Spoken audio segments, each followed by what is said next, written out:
ಇವತ್ತು ಸುಮಾರು 140ರಿಂದ 150 ತಾಲೂಕುಗಳು ಬರಪೀಡಿತ ಅಂತಕ್ಕಂಥದ್ದು ಈಗಾಗಲೇ ಇವರೆಲ್ಲ ಪಟ್ಟಿ ಮಾಡ್ಕೊಂಡು ಕೂತಿದ್ದಾರೆ.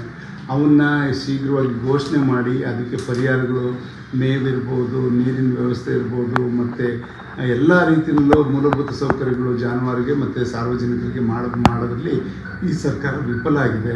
ಇದನ್ನು ಏನು ಆ ಕ್ಷಣದಲ್ಲಿ ಆ ಸಂದರ್ಭದಲ್ಲಿ ಏನು ತೀರ್ಮಾನಗಳು ತಗೋಬೇಕು ಅದನ್ನು ತೀರ್ಮಾನ ತಗೊಳ್ಳೋದಕ್ಕೆ ಇವ್ರಿಗೆಲ್ಲೋ ಒಂದು ಕಡೆ ಆಗ್ತಾ ಇಲ್ಲ ಈ ಸರ್ಕಾರಕ್ಕೆ.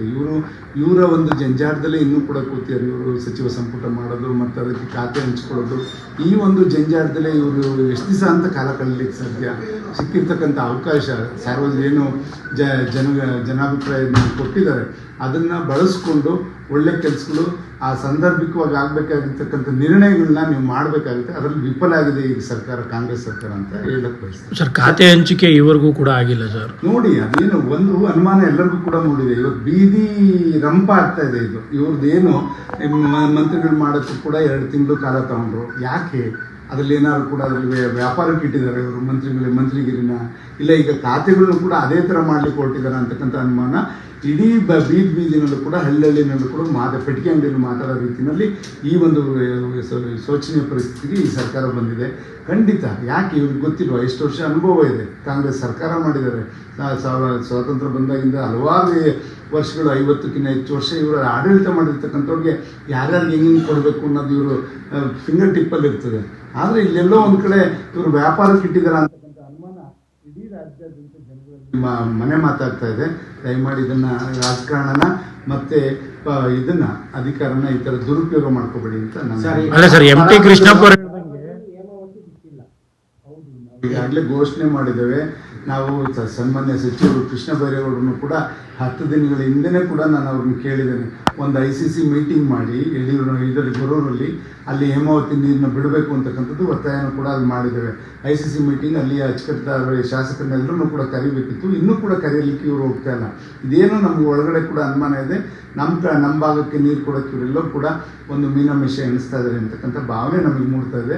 ಶೀಘ್ರವಾಗಿ ಅಲ್ಲಿ ICC ಮೀಟಿಂಗ್ ಮಾಡಿ ನೀರನ್ನ ಬಿಡತಕ್ಕಂಥ ತೀರ್ಮಾನ ತಗೋಬೇಕು ಅಂತಕ್ಕಂಥದ್ದು ಇವತ್ತು ನಮ್ಮ ಗೃಹ ಸಚಿವರು, ಅಲ್ಲ ಕಂದಾಯ ಸಚಿವರು ಮತ್ತು ನಮ್ಮ ಜಿಲ್ಲಾ ಉಸ್ತುವಾರಿ ಸಚಿವರು ಕೂಡ ಇಲ್ಲಿ ತಾಲೂಕಿಗೆ ಆಗಮಿಸ್ತಾ ಇರೋದ್ರಿಂದ ಅವ್ರನ್ನ ಒತ್ತಾಯ ಮಾಡಿ ಶೀಘ್ರವಾಗಿ ದಿನಾಂಕವನ್ನು ನಿಗದಿ ಮಾಡಿ ಬೇಗ ನೀರು ಬಿಡಿಸೋಕ್ಕೆ ನಾವು ಒತ್ತಾಯವನ್ನು ಮಾಡ್ತೇವೆ. ಸರ್, ಎಂ ಟಿ ಕೃಷ್ಣಪ್ಪ ಅವ್ರು ನಿನ್ನೆ ಎಲ್ಲ ಸಚಿವರದ್ದು ಪೇಮೆಂಟ್ ಸೀಟು ಗೌರ್ಮೆಂಟ್ ಸೀಟಲ್ಲ, ಹಂಗಾಗಿ ಸ್ವಲ್ಪ ಲೇಟ್ ಆಗ್ತಿದೆ ಅಂತ ಹೇಳಿದ್ದಾರೆ. ಅದು ಎಲ್ರಿಗೂ ಬೀದಿ ಮಾತಾಗಿದೆ ಅಂತ ಹೇಳಿದ್ರೆ ಅದನ್ನೇ ಈ ಥರ ಮಂತ್ರಿಗಿದನ್ನು ಯಾಕೆ ರಂಪ ಮಾಡ್ಕೊಂಡು ಕೂತಿದ್ದೀರಾ? ಒಂದು ಮಾಡಿ ಒಳ್ಳೆ ಆಡಳಿತ ಕೊಡೋಕ್ಕೆ, ಜನ ಕೊಟ್ಟಿರ್ತಕ್ಕಂಥ ಒಂದು ತೀರ್ಮಾನಕ್ಕೆ ನೀವು ಒಳ್ಳೆ ಆಡಳಿತ ಕೊಡೋಕ್ಕಾಗುತ್ತೆ ಅಂದರೆ ಕೊಡಿ, ಇಲ್ಲದಿದ್ದರೆ ನಿರ್ಗಮಿಸಿ.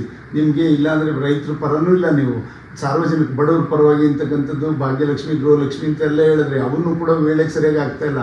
ಫೆಬ್ರವರಿಯಿಂದ ಏನು ಇವರು ಅಂಗವಿಕಲರು ಇರ್ಬೋದು, ವೃದ್ಧಾಪ್ಯ ವೇತನಗಳಿರ್ಬೋದು, ಇವೆಲ್ಲನೂ ಕೂಡ ಪರಿಶೀಲನೆಗೆ ಅಂತ ಹಾಕ್ಕೊಂಡು ಅವ್ರಿಗೂ ಕೂಡ ಹಣ ಕೊಡ್ತಿಲ್ಲ. ಅದನ್ನೇ ನೆಚ್ಕೊಂಡಿರ್ತಕ್ಕಂಥ ವಯಸ್ಸಾದ ವೃದ್ಧರು ಆ ಮಾತ್ರೆ ತಗೊಳಕ್ಕೂ ಮತ್ತೊಂದಕ್ಕೂ ಅವ್ರಿಗೆ ಕಾಸಿಲ್ಲದೆ ಬಂದು ಕೇಳ್ತಕ್ಕಂಥದ್ದನ್ನು ನಾವು ನೋಡ್ತಾ ಇದ್ವಿ. ಈ ಪರಿಸ್ಥಿತಿಗೆ ಯಾಕೆ ದುಡ್ಡು ಕೊಡ್ತೀರಾ? ಇಲ್ಲಾಂದರೆ ನೀವು ಪಾಪರ್ ಚೀಟಿ ತಗೊಳ್ಳಿ, ಸರ್ಕಾರ ನಿಮ್ಮಲ್ಲಿ ದುಡ್ಡಿಲ್ಲ ಅಂತ ಘೋಷಣೆ ಮಾಡ್ಕೊಳ್ಳಿ, ಇಲ್ಲ ಶ್ವೇತಪತ್ರ ಹೊರಡಿಸಿ ದುಡ್ಡಿದೆ ನಾವು ಅಂತ ಬೀಗ್ತೀರಾ. ಎಲ್ಲ ಪತ್ರಿಕೆಗಳ ಮುಖಾಂತರ ಬಂದು ಬೀಗ್ತೀರ ನಮ್ಮಲ್ಲಿ ಏನು ಕೊರತೆ ಇಲ್ಲ ಅಂತಕ್ಕಂಥದ್ದು.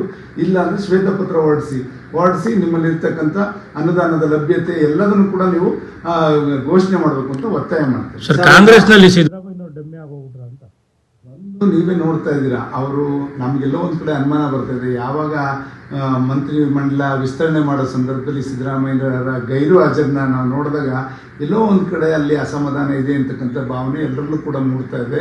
ಇದನ್ನು ಇವತ್ತು ಸಿದ್ದರಾಮಯ್ಯನವ್ರನ್ನ ಬಳಸ್ಕೊಂಡು ಕಾಂಗ್ರೆಸ್ ಸರ್ಕಾರ ಬಿಟ್ಟರೆ ಅವ್ರಿಗೆ ಒಳ್ಳೆ ರೀತಿಯಲ್ಲಿ ಗೌರವಯುತವಾಗಿ ನಡೆಸ್ತಾ ಇಲ್ಲ ಅಂತಕ್ಕಂಥದ್ದು ಎಲ್ಲರೂ ಕೂಡ ಮಾತಾಡೋ ರೀತಿಯಲ್ಲಿ ಆಗಿದೆ.